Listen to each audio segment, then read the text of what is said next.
the lasting impression, I mean, only a couple of days before the end of the year, Russia was saying how they're going to have to harden their negotiating standpoint because of an attack on Putin's residence, and an attack that we think is, probably fabricated, if not completely exaggerated by Russia. I mean, there's no evidence at the moment that they're willing to, compromise at all on the demands for the four regions of Ukraine, which they partially occupy already. So I think for the view from Ukraine is actually rather depressing, and it does feel like it was theatre all along, and theatre for the egos of two different world leaders. And in the meantime, we're going to talk as well about Paul Ovenden, this person who is the senior advisor to Keir Starmer. We'll talk about that a little bit later on. But for the meantime, let's talk about Ukraine, because, of course, in recent days, Russia and Ukraine have been accusing each other of targeting civilians in their territory. But what's the situation on the front line of the war, and how might that change in 2026 this year? Well, correspondents for The Times have, of course, been travelling the length and breadth of Ukraine to report on the fourth year of Russia's full-scale invasion, with a new president in the White House this in 2025. Of course, shifts on the battlefield, political crises in Kyiv. It's been perhaps the most consequential year since 2022. Jack Clover is assistant foreign news editor at The Times and knows the country well. Jack, thanks for joining us this morning. You have used the device, I suppose, of the theatre to write about in your piece. Just tell us a little bit about this and why you got into the story this way. Well, we were asked to do personal reflections on a year in Ukraine, and one of the reasons why this year stood out was a new front in the north, especially when the Kursk offensive fell away in the spring. The city of Sumy in that region is now on the front line for the first time. Even though we're 4 years into a war, we've got a whole new region on the front. And I spoke about the theatre because the last time I was in Sumy, I was working in the theatre there before this full-scale invasion. And the last day I was there before revisiting this year was on the day that Zelensky was elected. And so it was just a point of reflection, really, that back then it was sort of working in a theatre with young actors, that so much of what the dialogue is around Ukraine seems like theatre. It's theatre for Trump, it's theatre for Putin, and even Zelensky has to play a part in that, just so that he can keep soldiers alive on the front and keep weapons flowing. And we keep hearing, of course, that we're edging closer to a deal. Do people feel that is theatre, or is there reality within that? I'd say it's 90% theatre, 10% reality. I'd say that there definitely is momentum, and there has been changes this year.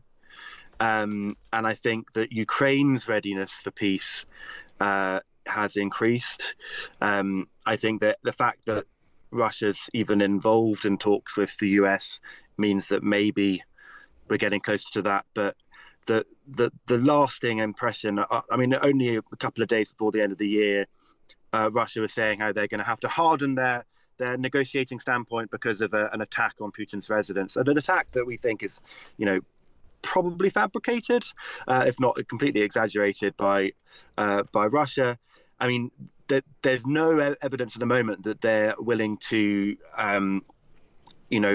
compromise at all on the demands for the four regions of Ukraine, which they partially occupy already. So I think for the view from Ukraine is actually rather depressing, and it does feel like it was theatre all along, and theatre for the egos of two different world leaders. And speaking of those four regions, I mean, the Ukrainian people are clearly a very resilient people. There is a lot of determination, certainly in those negotiations and in the stance that Zelensky has had. But from the people, is there any, not a weakening necessarily, but perhaps an acceptance or a softening of the view that land for peace might be some sort of option, or might be something that might just might be an inevitability rather than something that is obviously desired in any way?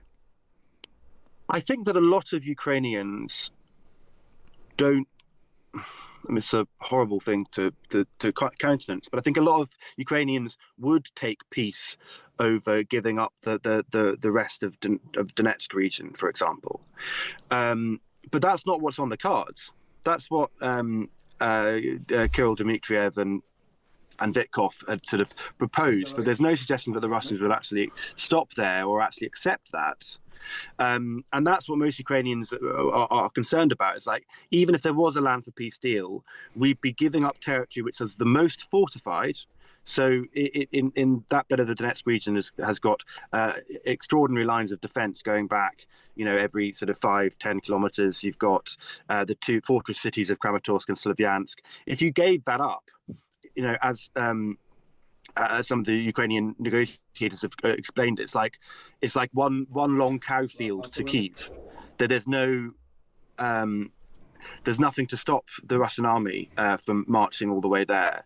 And so I think Ukrainians, in principle, people are getting to the point of exhaustion where maybe they'd be giving up a small amount of territory for peace, but at the moment they don't trust the Russians enough to think that would ever mean a full-term peace, and then what would they have lost as a result? So, yeah. Jack, thank you very much indeed. That's Jack Clover there, who's Assistant Foreign News Editor at The Times. In the next few minutes, we're going to be discussing a piece which is in The Times today. A senior Russian military chief handed over what he said was part of a Ukrainian drone to a U.S. military attaché on Thursday. He said the drone part contained data that proved the Ukrainian military had targeted a Russian presidential residence earlier this week. Moscow accused Kiev on Monday of sending 91 long-range drones to try and strike a residence of President Vladimir Putin in Russia's northern Novgorod region. Russia said it would review its negotiating position in ongoing talks with the U.S. on ending the Ukraine war. Ukraine and Western nations have disputed Russia's version of events. The Wall Street Journal reported on Wednesday that U.S. officials had found Ukraine did not target Putin or one of his residences in a drone strike. Reuters could not immediately verify the report. President Putin told me about it. U.S. President Donald Trump initially expressed sympathy for Russia's charge, saying Putin informed him, and he was very angry. But by Wednesday, Trump appeared more skeptical, sharing on social media a New York Post editorial accusing Russia of blocking peace in Ukraine. Kiev denies carrying out the attack, saying it's a Russian ploy to strain ties with Washington after Trump's meeting with Ukrainian President Volodymyr Zelensky.